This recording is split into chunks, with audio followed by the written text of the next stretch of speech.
Did either of the biblical Josephs ever get asked if they wanted the challenges that they faced? No. In fact, I'd go further to say that if they'd been asked, they probably would have said, no. Why? Well, who would willingly put their self in the situations that they both experienced? Both experienced ridicule and challenging situations, which they endured after being set on their respective courses. One of the most basic things we all forget is that the Josephs weren't perfect, far from it. We paint them in a way that makes them seem perfect, yet they weren't. Frequently we build people up in our minds believing that they are perfection personified, something to aspire to, yet the Bible keeps repeating the fact that they were as human and flawed as you and I. We don't know much about Joseph, the earth father of Jesus, save that he was a carpenter. What we think we know about the Old Testament Joseph is severely limited due to the story being based on a model of a myth that is called the Two Brothers, which was extremely popular back then. So what do we really know about them? Not a lot, yet we do know that they were far from being the pinnacle of human behavior. One of the most interesting aspects about both Josephs is that they were unwilling participants in what was to happen to them, which seems mighty odd to the majority. Even those who were summoned, like Gideon and Moses, believed that they were inadequate for the task, so it's no wonder that the Josephs felt the same. Yet it begs the question as to why they were called to serve, in spite of their flaws. It was because God knew that they could do it. I've a good friend who says, if you don't believe in yourself, believe in me as I believe in you, which I consider a brilliant way to encourage someone, and it's in this way that God uses us, whether willingly or otherwise. I've actually had first-hand experience of this, and it is a very weird feeling when others see your potential, worth and qualities, which you truly cannot see in yourself.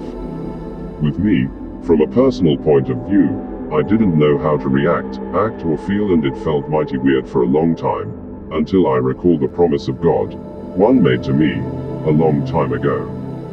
Then it dawned on me about how Abraham waited years to see the promises made to him come about, and I began to emerge from the haze of, what me? Why me? And running away from the situation. My circumstances were significantly different, but I gathered that this is how one feels when they're volunteered for a task as opposed to willingly offering help. I ran away from the call initially, and it took a good while for me to settle into the moment. I won't go into detail about my situation, suffice to say that it entailed a lot of responsibility. Fundamentally, if God sees your potential, nothing can stop it. If God says, you're going to be Prime Minister, then you can be pretty much be assured that it's going to happen. In the O.T. Joseph's case, he did become a vizier, and he was positioned in a place in space and time that enabled the survival of Israelites in a time of famine, so his course trajectory was necessary. If he had said, no, and not followed that journey, then who knows would have happened. With the N.T. Joseph, he would face scrutiny over being the father of a child who is the Messiah, being a stepfather more than a bio dad, and he was frightened of what could happen, the shame, gossip, etc. of a small community, but he was comforted by a messenger of God. So found an answer to a question he hadn't asked. Going back to what I was saying before, the majority of us fall into a trap of thinking that every hero and saint mentioned in the Bible is perfect. It's a human thing that we all tend to do. We build these people up in our minds, seldom realizing that they were very human and flawed, with each their own failings. Abraham lied, Jacob deceived, Moses was a stuttering murderer, Gideon doubted his ability, Rahab was a prostitute, and many others in the text show their character flaws. David, king, poet, musician, philosopher and military commander, was also an adulterer. Jonah literally ran away from a task. So it doesn't exactly state that prerequisite requirements for God's call includes perfection, does it? And it's important to remember this. When I ran away, it was down the avenue of addiction, which I frequently battle with, but whilst metaphorically returning, to my amazement, things were still happening outside of my control, that God only could author. It was like God was saying, yeah, you're an addict, but you can do this, I know so, because I created you and chose you for this. So whether or not you want to do it, I know you can. So in the midst of any moment you consider yourself unworthy, if the God-given ability and purpose is there, then it's surely going to happen. You can trust God for that. There are times when others, not just God, see your potential and what you would be good, if not great, at doing. Historically, many of the bishops that were chosen years ago in the United Kingdom were not chosen, no. In some instances, the individual was literally taken kicking and screaming, protesting that they didn't want to do the job. Yet, they did fulfill the task given to them. It's down to understanding that it is very difficult to perceive your ability or worth outside of your own head, so there are times when trusting others who believe in your ability is the wisest course of action. The other thing that happened with me was that I froze, feeling like I couldn't do anything at that time. Yet, like I mentioned already, things happened outside of my control that basically reinforced the fact that it wasn't me doing the work, but something else. As I struggled with addiction, believing that I couldn't do it, God's hand and plans carried on. I was fretting about responsibility and making the right decisions, examining all motives, but God's will was still happening regardless of what I thought. Which helped and encouraged me to realize that it was meant to be. I wrote an article called, Why Me? That goes into this concept a bit further, for if you truly have a conscience, then you question how a worthless sinner can do anything.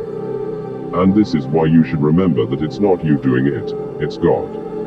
In Hebrews 11, a very long and intriguing list of spiritual heroes is mentioned. These were all commended for their faith, yet none of them received what had been promised, since God had planned something better for us so that only together with us would they be made perfect.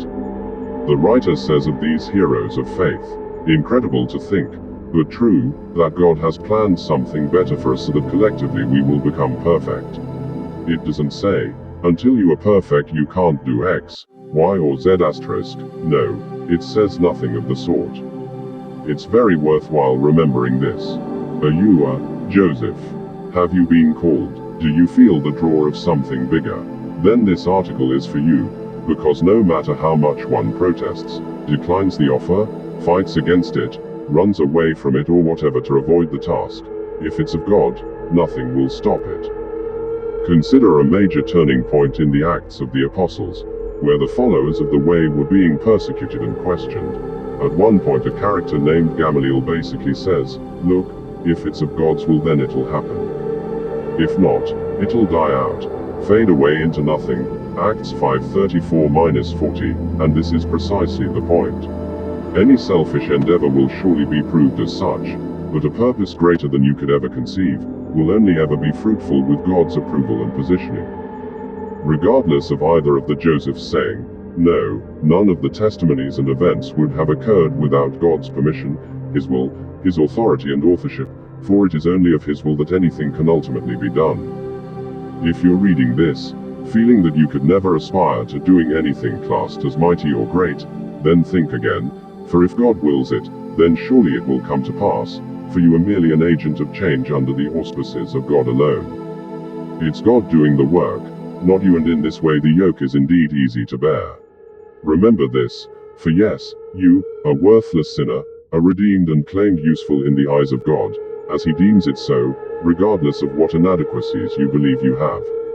So, like my friend Sam says, if you don't believe in yourself, then believe in the one that believes in you. You are blessed and just need to wake up to this simple fact.